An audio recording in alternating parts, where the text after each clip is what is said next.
수고해본 사람만 알 수 있는 게 있겠죠. 아기들은 순수하죠. 근데 부모님과 마트의 장난감 사이에서 무엇을 선택하던가요? 장난감을 선택한단 말이에요. 아이들은 분명 엄마 아빠를 좋아해요. 근데 장난감이 눈에 딱 들어오는 순간 눈이 번쩍번쩍해진단 말이에요. 물론 아주 잠깐이고 정신 차리면 엄마 어딨어 하면서 엉엉 울 거예요. 저와 여러분은 세상을 참 좋아했습니다. 좋아하길 우리는 하나님보다 세상이 더 좋았죠.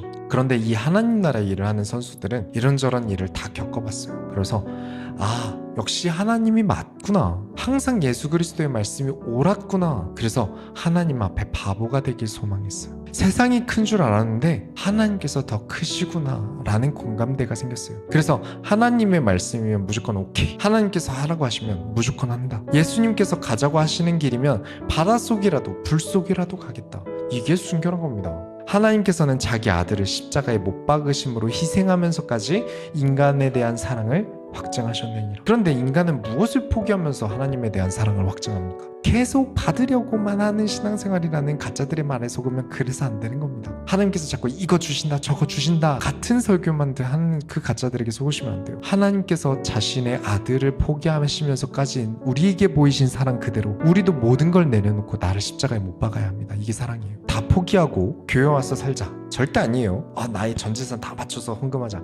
절대 아닙니다. 그러시면 안 돼요. 하나님께 아무것도 받지 말자. 그 말 절대 아닌 거 아시죠? 예수님께서 가자, 나를 따라오라 하실 때 내가 장난감을 다시 진열대에 올려놓고 예수님의 손을 잡고 갈 수 있냐 이거예요. 나를 따라오라 하실 때 금을 내려놓고 배도 내려놓고 따라갈 수 있느냐를 질문하시는 거예요. 내가 사랑하는 예수님을 따라갈 수 있는가? 그게 사랑이죠. 아주 순결한 사랑이에요. 그게 안 되면 부모님께 아이고 이 웬수야 이러면서 혼나는 거잖아요. 그 내용이 구약의 역사서와 서신서예요. 다 거짓말해서 사람에게 좋은 이야기 해줄 수 있는데 이들은 하나님의 말씀에 대해서는 거짓말할 수 없다는 말이에요. 하나님께 대해서는 나는 거짓말 못한다라는 말이에요. 가짜들이야 하나님을 팔아서 거짓말할 수 있어요. 성경 구절 막 짜집기 해가지고 거짓말해가지고 사람들 끌어모을 수 있어요. 성경을 가지고 자기에게 유리하게 해석해서 악용하잖아요. 근데 진짜들은 하나님의 말씀은 사람보다 높다.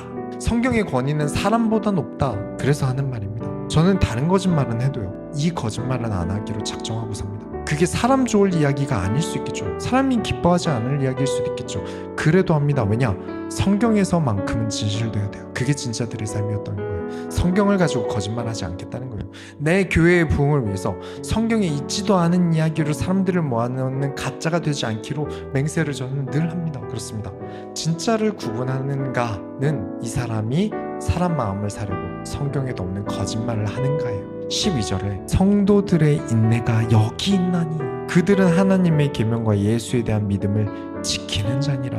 우리의 수고는 이 수고를 말하는 거예요. 나도 사람인데 대세를 따르고 싶죠. 남이 사는 거 나도 사고 싶은 게 인간 아닙니까? 대다수가 가짜 편에 선다고 합니다. 제 얘기가 아니라 성경이 그렇게 얘기해요. 그러나 진짜들은 인내합니다. 그리고 진짜들끼리 모여서 서로의 공감대가 있는 가짜들이 알 수 없는 노래를 하면서 하나님의 계명과 예수에 대한 믿음을 지킵니다. 이 말이 성도들의 인내가 여기 있나. 그들은 하나님의 계명과 예수에 대한 믿음을 지키느니라. 그리고 저는 이 진짜들의 교회가 소원교회가 되기 위해서 제 인생을 다 드리고 있습니다. 왜냐? 저는 우리 소원교회 모든 성도들을 복되게 만들려고 하고 있어요. 내가 잘 먹고 잘 사는 게 아니라 모든 성도들이 복이 되게 하고 싶어요. 그게 팀 소원교회 주장으로서 제가 해야 될 사명이에요. 13절에 또 내가 들으니 하늘에서 음성이 나서 이르되 기록하라.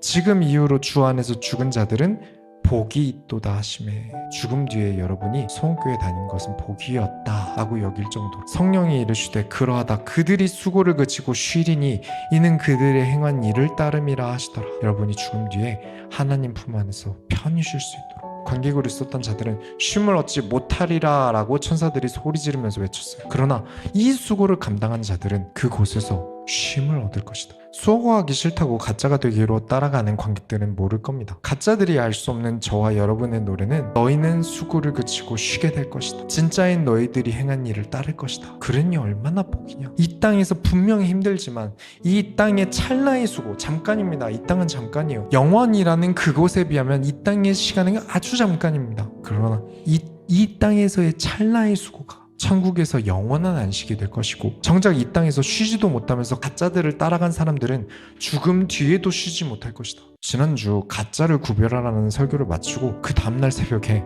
교계에 큰 폭로가 있었는데, 가짜 어린 양께서 이제 성도들의 헌금을 한 50억 정도로 횡령해서 엄청난 짓을 하셨더라고요. 그 헌금 낸다고 얼마나 많이 수고하셨겠습니까? 그분을 따라다니시던 분들이. 그런데 그런 수고를 하고도 죽을 때까지 정신을 못 차리고 회개하지 아니하면 결국 죽음 뒤에도 쉬지 못해요. 얼마나 큰 불행입니까? 그렇습니다.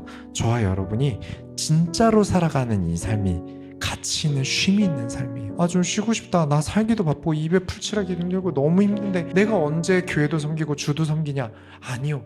이 잠깐만 하세요. 이 땅에서의 삶은 잠깐이에요. 그 이후에 영원한 쉼이 있습니다. 아니, 그러면 교회를 안 다니고 가짜에게도 안 속고 그냥 살아가면 수고도 안 할 수 있지 않습니까? 그 이야기가 요한 3서예요. 그 삶은 결국 평생 줄이고 목마른 삶입니다. 그 삶 역시 엄청난 수고예요. 진짜로 살아가는 인내가 가장 저렴하게 지불하는 수고예요.